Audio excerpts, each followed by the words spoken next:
Okay, after several attempts and even with an extension, my biggest problem is that, I don't know if you can see it down in there, but that nut is down,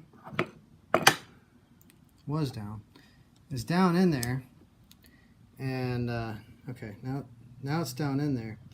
But when you put the bolt in there, it's just barely even touching that nut. That's the only gap you got.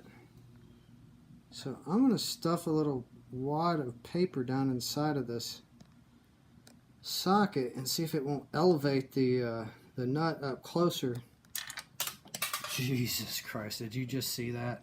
I'm going to try to elevate that nut up in there, and maybe that'll make it easier to grab onto. Oh man, I don't even know where that went. Alright. Oh, there it is. It's easy too. There it is. You see it right?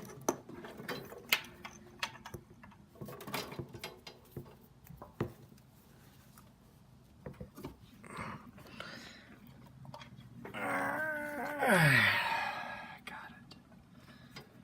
Flashlight. Okay. I'll be right back after I try the little wad of paper inside the socket. See if that helps. Because I don't want to take any more parts off this mower and I have to.